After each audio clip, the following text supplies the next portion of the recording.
Bonjour, je suis Raphaël Aliman, assistant de la professeure Florence Guillot.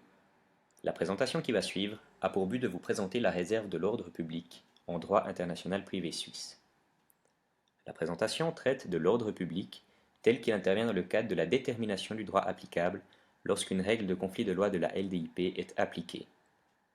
Je vais commencer par introduire la notion d'ordre public. Puis, je parlerai de son rôle pour déterminer le droit applicable au moyen de la LDIP, avant de donner des exemples d'application. Finalement, j'effectuerai un bref rappel de l'ordre public en tant que condition à la reconnaissance en Suisse d'une décision étrangère. Bien que les États acceptent en principe que des règles de droit étrangères déploient des effets sur leur propre territoire, ils entendent sauvegarder les valeurs essentielles de justice qui constituent le fondement de leur ordre juridique. Pour protéger ces valeurs fondamentales, le droit international privé recourt à la notion d'ordre public international. Sa fonction est de défendre l'ordre juridique interne contre les lois étrangères incompatibles. Ainsi, seules les règles de droit étrangères qui respectent l'ordre public international d'un État pourront déployer des effets juridiques sur son territoire. La notion d'ordre public international est autonome et doit être distinguée de la notion d'ordre public interne. La réserve de l'ordre public est une notion propre au droit international privé. Elle ne doit pas être confondue avec le terme ordre public visant l'ordre social ou la paix publique qui est propre au droit interne. L'ordre public international est constitué d'une sorte de noyau dur de l'ordre juridique national composé des principes essentiels et des règles fondamentales qui sous-tendent son organisation sociale. Toutes les dispositions impératives du droit interne d'un État ne font pas nécessairement partie de son ordre public international. À titre d'exemple, on peut citer l'article 471 CC qui prescrit le respect obligatoire des réserves héréditaires en matière successorale. Cette disposition est impérative en droit suisse, de sorte qu'elle doit être impérativement respectée lorsque la succession est régie par le droit suisse. En revanche, elle ne fait pas partie de l'ordre public international de la Suisse. Elle ne doit donc pas être nécessairement respectée lorsque la succession est régie par un autre droit que le droit suisse. L'ordre public est une notion relative aussi bien dans l'espace que dans le temps. On parle de relativité de l'ordre public dans l'espace, dans la mesure où la portée de l'ordre public diffère d'un territoire à l'autre en fonction des mœurs à la base de chaque système social. Par exemple, le mariage polygamique est très répandu dans le monde musulman, alors qu'il est traditionnellement considéré comme incompatible avec un système de droit fondé sur la morale chrétienne, tel que nous le connaissons en Suisse. On parle de relativité de l'ordre public dans le temps pour décrire le fait qu'il s'agit d'un concept dont le contenu n'est pas figé dans le temps, mais qui est en constante mutation au rythme de l'évolution des mœurs de chaque société. Par exemple, nous verrons ci-après que l'acceptation en Suisse du concept de mariage conclu entre personnes du même sexe a évolué avec le temps. Par conséquent, l'ordre public est une notion qui ne peut être définie que par rapport à un espace et à un temps donné. La jurisprudence joue le rôle de baromètre, dans la mesure où elle permet de déterminer quelle est la portée de l'ordre public international, dans un domaine particulier et à un moment précis. En effet, les mœurs d'une société évoluent souvent plus rapidement que les règles de droit écrites composant son ordre juridique. L'évolution en Suisse de la perception du mariage conclu entre personnes du même sexe nous permet d'illustrer la relativité de l'ordre public dans le temps. En 1993, le tribunal fédéral a considéré qu'un mariage conclu entre personnes du même sexe à l'étranger heurtait l'ordre public suisse et ne pouvait donc pas être reconnu en Suisse. Depuis le 1er janvier 2007 et l'adoption dans le droit interne suisse de la loi fédérale sur le partenariat enregistré entre personnes du même sexe, deux personnes du même sexe peuvent s'unir en Suisse par les liens du partenariat enregistré. Néanmoins, le législateur suisse a considéré à ce moment que le fait de faire entrer une union homosexuelle dans la catégorie mariage demeure contraire aux valeurs composant le noyau dur de l'ordre juridique suisse. En droit international privé, l'entrée en vigueur de la loi sur le partenariat enregistré a eu pour conséquence que la reconnaissance d'un mariage conclu entre personnes du même sexe à l'étranger n'est plus contraire à l'ordre public suisse. Toutefois, un tel mariage n'est pas reconnu comme mariage mais sous la forme d'un partenariat enregistré, conformément à l'article 45 alinéa 3 LDIP. En février 2012, l'Office fédéral de l'état civil a publié un avis de droit relatif à la question du changement de sexe de l'un des époux en cours de mariage. Le contenu de cet avis peut, sous certains aspects, être interprété comme un indice que le mariage homosexuel n'est désormais plus contraire à l'ordre public suisse. En droit international privé, cela aura vraisemblablement pour conséquence, dans un proche avenir, qu'un mariage conclu entre personnes du même sexe à l'étranger devrait pouvoir être reconnu en Suisse sous la forme d'un mariage. La réserve de l'ordre public se décline en trois catégories. La réserve négative de l'ordre public, régie par l'article 17 LDIP, la réserve positive de l'ordre public, prévue à l'article 18 LDIP, et les lois d'application immédiate étrangères qui font l'objet de l'article 19 LDIP. La réserve de l'ordre public, qui est susceptible d'intervenir dans le cadre de la détermination du droit applicable, doit être distinguée de l'ordre public en tant que condition à la reconnaissance en Suisse d'une décision étrangère. Dans le domaine de la reconnaissance des décisions étrangères, l'ordre public comprend deux facettes. L'ordre public matériel, prévu aux articles 27 alinéa 1 LDIP et 34 paragraphe 1 CL, et l'ordre public formel, régi par les articles 27 alinéa 2 lit A et B de la LDIP et 34 paragraphe 2 de la Convention de Lugano. La notion d'ordre public en tant que condition à la reconnaissance en Suisse d'une décision étrangère sera brièvement rappelée en fin de présentation.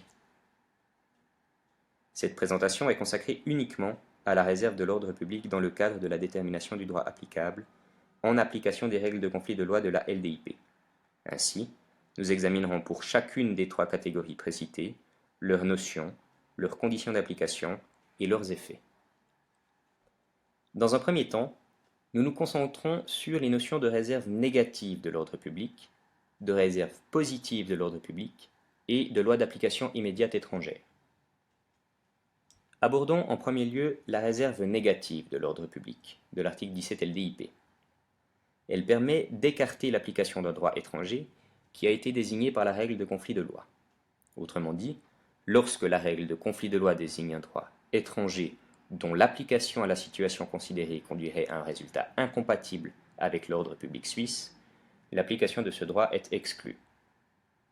Se pose la question de savoir ce que l'on entend par incompatibilité avec l'ordre public suisse. Il y a incompatibilité avec l'ordre public suisse lorsque l'application d'un droit matériel étranger aurait pour résultat de heurter de façon insupportable les mœurs et le sentiment du droit en Suisse. Cette situation survient notamment lorsque le système juridique étranger, dont le droit est applicable, est fondé sur des valeurs différentes de celles qui constituent les fondements de l'ordre juridique suisse. En vertu de l'article 17 LDIP, qui prévoit la réserve négative de l'ordre public suisse, le juge suisse peut ne pas apporter la protection de la justice suisse à des situations qui heurtent de manière choquante les principes les plus essentiels de l'ordre juridique suisse. Cette règle ne peut être invoquée qu'en dernier ressort.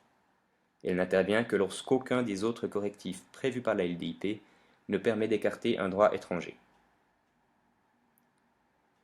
Quant à la réserve positive de l'ordre public de l'article 18 LDIP, elle permet d'appliquer une disposition impérative du droit suisse, quand bien même un droit étranger régit la cause. Autrement dit, lorsque la règle de conflit de loi désigne un droit étranger, il peut arriver qu'une disposition impérative du droit suisse doive néanmoins s'appliquer, en raison de son but particulier. Se pose la question de savoir ce que l'on entend par disposition impérative de droit suisse. Il s'agit d'une disposition impérative qui ne vise pas uniquement à protéger les intérêts des particuliers, mais également des intérêts fondamentaux, étatiques, économiques ou sociopolitiques se manifestant dans les affaires internationales. Une telle disposition est qualifiée de loi d'application immédiate. Des exemples de lois d'application immédiate du droit suisse seront donnés dans la suite de la présentation. La réserve positive de l'ordre public ne peut s'appliquer que dans des cas exceptionnels et est cantonnée à un rôle de soupape de sécurité. Finalement, les lois d'application immédiate étrangères, réservées à l'article 19 LDIP, sont des dispositions impératives étrangères qui ont vocation à s'appliquer quel que soit le droit désigné par la règle de conflit de loi, le droit suisse ou un droit étranger. Autrement dit, il peut arriver qu'une disposition impérative du droit d'un État autre que celui dont la loi est applicable à une affaire internationale doive être prise en considération par le juge suisse. L'application d'une disposition impérative étrangère ne vise pas à sauvegarder l'ordre public suisse, mais un ordre public étranger, dont le droit n'est pas applicable à la cause. Le juge suisse ne prend en considération les lois d'application immédiate étrangères qui appartiennent à l'ordre public international d'un État étranger que dans des cas très exceptionnels.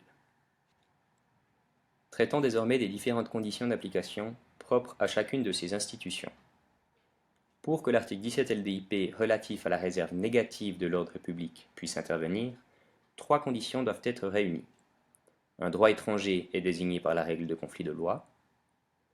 L'application du droit étranger désigné par la règle de conflit de loi conduirait à un résultat incompatible avec l'ordre public suisse. Autrement dit, elle entraînerait une violation grave du sentiment du droit tel qu'il existe généralement en Suisse.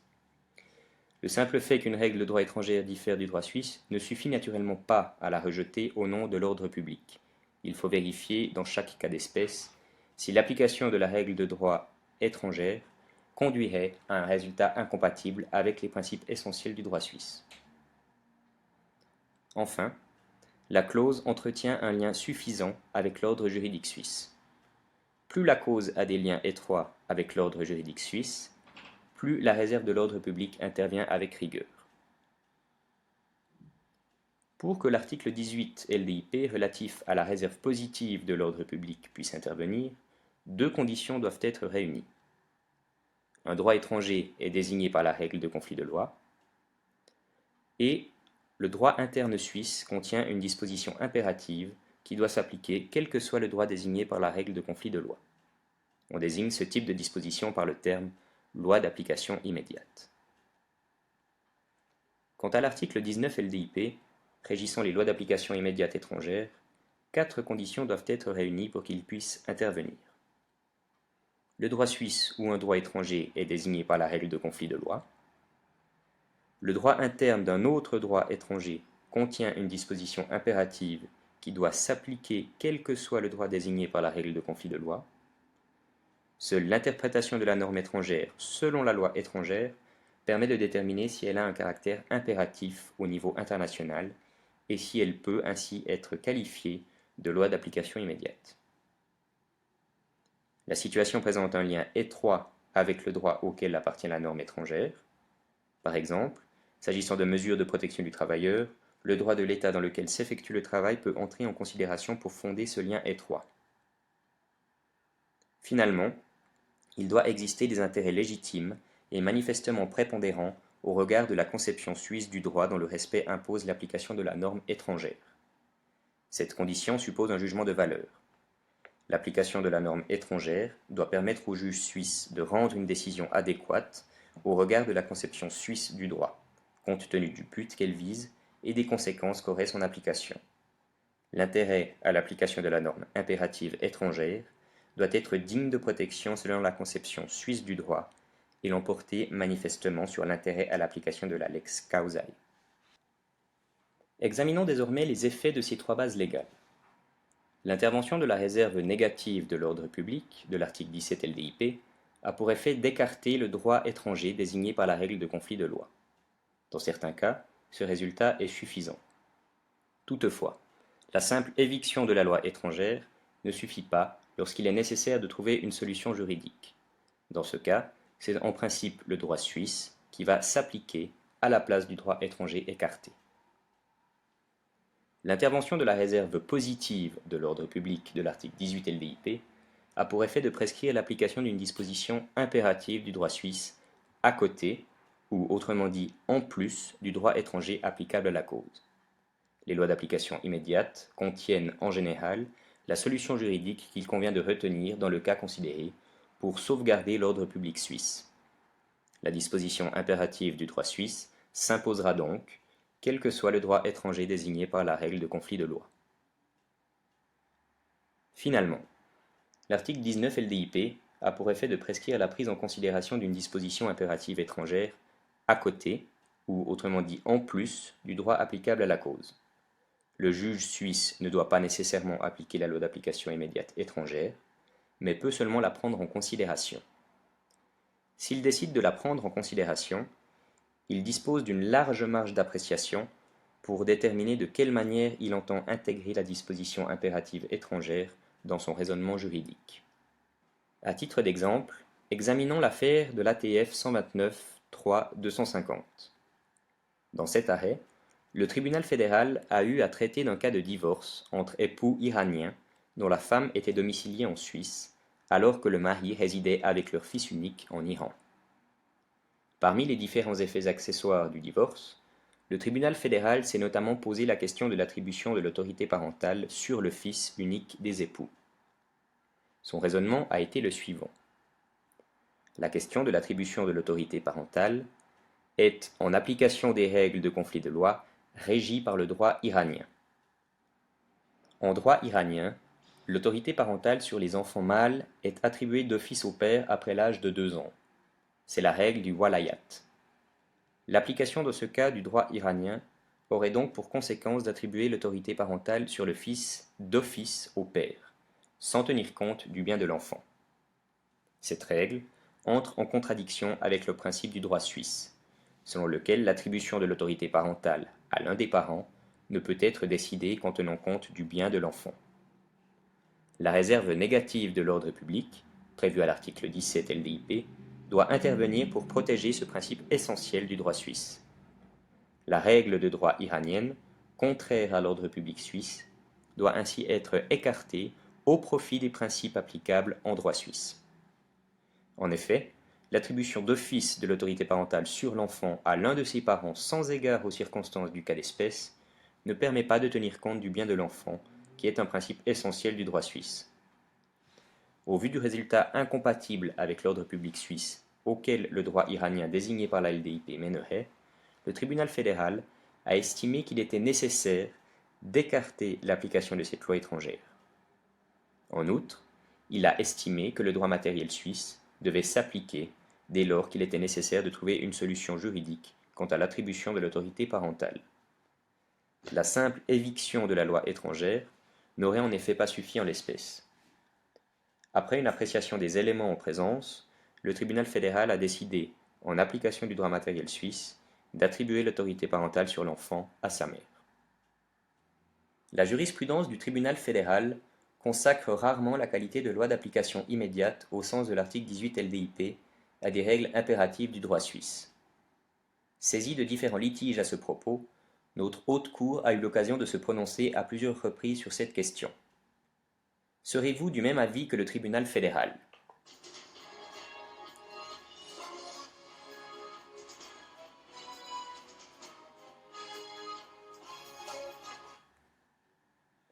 Selon vous, l'interdiction de l'abus de droit consacrée à l'article 2 alinéa 2 du Code civil revêt-elle la qualité de loi d'application immédiate au sens de l'article 18 LDIP? La réponse du tribunal fédéral est oui. Qu'en est-il de la péremption du droit pour l'enfant de faire une action en paternité dans l'année suivant sa majorité, telle que prévue par l'article 263 alinéa 1, chiffre 2 du Code civil? La réponse du tribunal fédéral est non.